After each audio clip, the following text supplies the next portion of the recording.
E aí pessoal, tudo bom? Feliz de estar aqui de novo com vocês.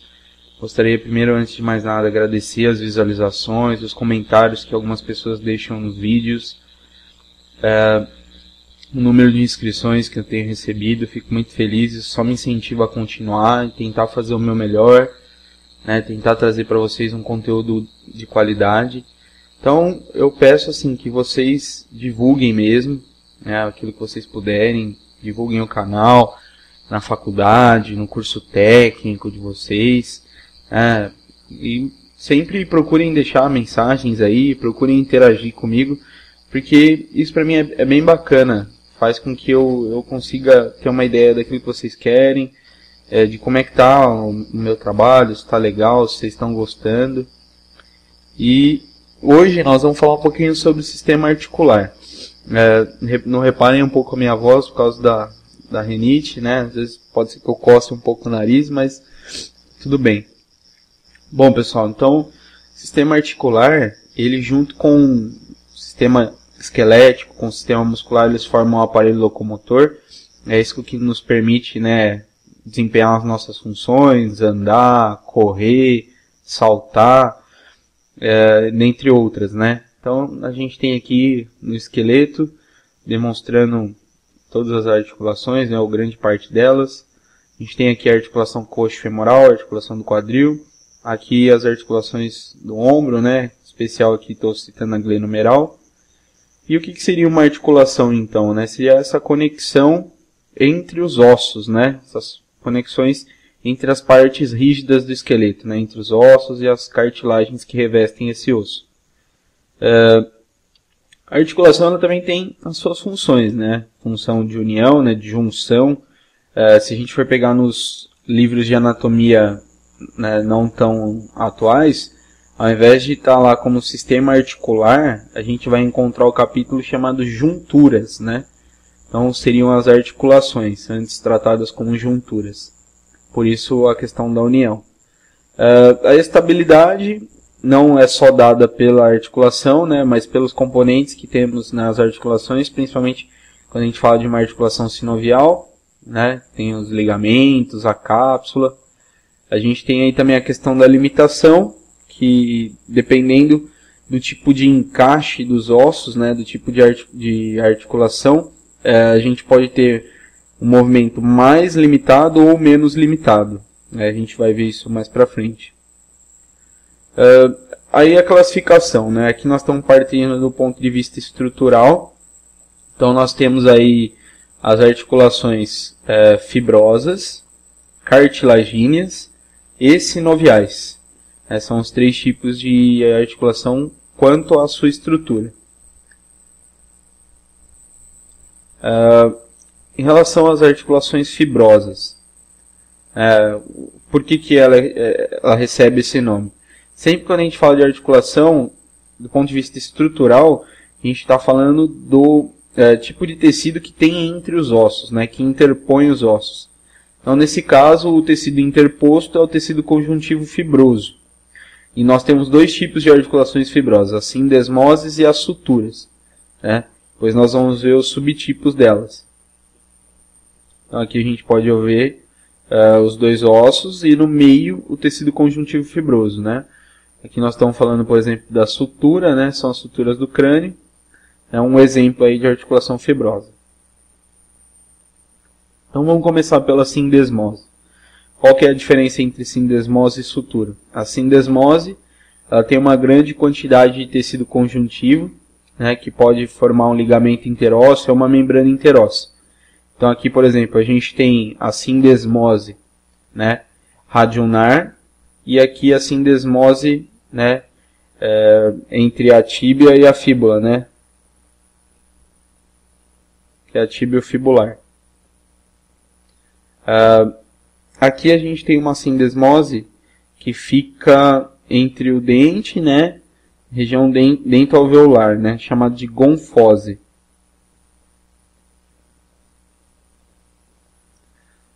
Nessa imagem aqui a gente pode ver as suturas do crânio, né? Então elas têm uma menor quantidade de tecido conjuntivo, essa é a diferença para a sindesmose tem grande quantidade e a sutura tem pequena quantidade de tecido conjuntivo. Então aqui, por exemplo, a gente pode ver uma sutura plana, do tipo plana, né, dos ossos nasais. Então, indicado aí pela seta. Aqui a gente tem uma sutura do tipo serrátil, que são entre os ossos parietais. Aqui uma sutura escamosa, temporo parietal, é um outro tipo. E aqui o quarto tipo, que é esquindilese, né, o esquindilese, que é entre o osso etimoide e o vômer, né. Então a esquindilese aqui, o esquindilese, né, que é aqui, ó, esse tipo de encaixe que nós estamos vendo aqui, né. Então, aqui está aparecendo a referência da imagem, mas é esse tipo de encaixe aqui da D, né. A C seria uma plana, a B uma escamosa, né? E a A aqui do tipo serrilhado, né? Então, só para a gente entender aí os tipos de sutura. Aqui, ainda dentro de articulações fibrosas, né? Isso aqui são as fontanelas, né? Que existem no feto. Então, aí a gente vê a grande quantidade de tecido conjuntivo fibroso. Esse tecido conjuntivo fibroso depois ele vai calcificar.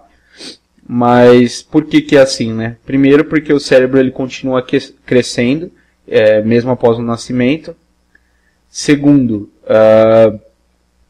então pelo fato do cérebro crescer, o crânio não poderia estar fechado, por ele ainda se desenvolver após o nascimento.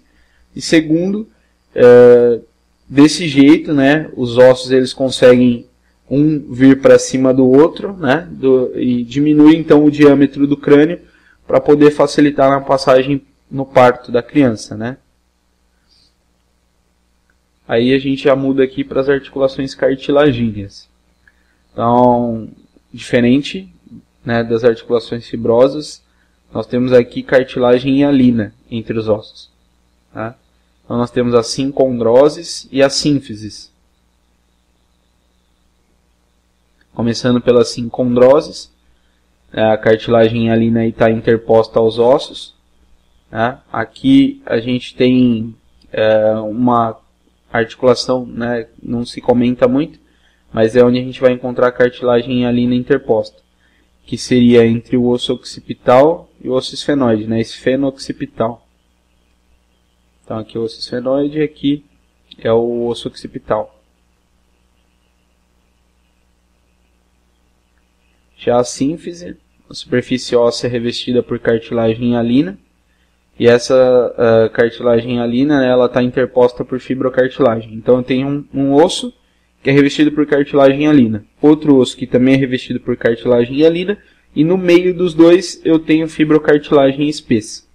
A gente pode encontrar isso, por exemplo, na sínfise púbica, né, que é um tipo aí, um exemplo bem utilizado, bem claro, né? Então a gente tem aqui cartilagem, e no meio então essa fibrocartilagem espessa. Mesma coisa acontece nas articulações dos corpos vertebrais, né? Se a gente for olhar aqui, então a gente tem aqui cartilagem, e no meio então o disco intervertebral, que é uma fibrocartilagem. Aí a gente vai entrar nas articulações sinoviais, que têm as suas particularidades, né? E assim que a gente vai acabar debatendo mais, vai entrando em mais detalhes. Então o elemento que está interposto aí agora não é mais cartilagem hialina, nem tecido conjuntivo fibroso, e sim agora o líquido sinovial, que é a sinóvia, né? O ácido hialurônico. Então o principal meio de união entre os ossos é a cápsula articular, né? Já que eles não estão tão próximos, né, como nas outras, o líquido sinovial vai ficar interposto, o que também mantém a união é a cápsula articular. A gente tem nesse tipo de articulação, aqui na imagem dá para ver alguns elementos que são característicos da articulação sinovial. Quais são esses elementos? A gente tem aí ligamento, né, os ligamentos, as cartilagens, líquido sinovial, a membrana sinovial, membrana fibrosa. A A gente também tem a cavidade articular, que é esse espaço onde fica o líquido sinovial. Tá? Então, são elementos característicos das articulações sinoviais. Depois nós vamos rever isso com mais calma. Já falando da classificação funcional, saindo da classificação estrutural, né, a gente pode dividir em 3 também: sinartroses, anfiartroses ou diartroses. Então, o que seria a sinartrose? Né? Não existe movimento, né? É imóvel a articulação. Anfiartrose é semimóvel, né? Tem um pouco de movimento na articulação. E a diartrose ela é totalmente imóvel, né? Então, a articulação, por exemplo, do joelho, ombro, quadril, né, são exemplos de diartroses. A sínfise, aí, como a gente está mostrando, né, é um exemplo de anfiartrose. E as suturas do crânio são exemplos de sinartrose, porque nós não temos movimento. Então, hoje eu vou parar por aqui, né? Então, por isso que eu coloquei esse slide aí. Seria mesmo uma parte introdutória sobre o sistema articular. Eu só, antes de encerrar, gostaria de mostrar um vídeo para vocês, falando um pouquinho sobre os movimentos do corpo. E aí, após o vídeo, eu me despeço e semana que vem a gente faz a segunda parte. Então, vamos lá para o vídeo. Então, vamos lá, pessoal. A gente está olhando a articulação do ombro. Esse daí é um movimento de flexão. O que seria um movimento de flexão? Né? O movimento de flexão seria esse deslocamento anterior do segmento em direção ao centro do corpo, né? Fugindo do centro do corpo, esse deslocamento anterior. E esse movimento ele acontece num plano sagital, num eixo transversal. Então ele acontece num plano sagital, num eixo transversal. Nós também podemos considerar como flexão, né, a questão de que 2 segmentos estão se aproximando, né? E a extensão seriam que 2 segmentos estão se afastando, ou esse deslocamento posterior, né, do segmento. A abdução seria esse deslocamento lateral, né, quando o segmento se afasta da linha mediana do corpo. E a adução, o retorno desse movimento, quando o segmento se aproxima da linha mediana do corpo. Em relação à abdução e à adução, esses movimentos acontecem no plano frontal, no eixo sagital. Rotação interna, também pode ser chamada de, pessoas falam rotação para dentro, né? Ela vem em direção à parte anterior do corpo, enquanto a rotação externa vai em direção à parte posterior do corpo, né? Seria a rotação para fora, né? A rotação lateral. Rotação interna seria a rotação medial. Bom, pessoal, é isso aí então, essa primeira parte. Gostaria de agradecer. Divulguem o trabalho, o material. Novos vídeos vão vir aí essas semanas que se seguem. E obrigado mesmo. Fico feliz de poder ajudá-los aí. Nos comentários, participem, deem sugestões. Que vem só acrescentar. Abraço a todos. Muito obrigado.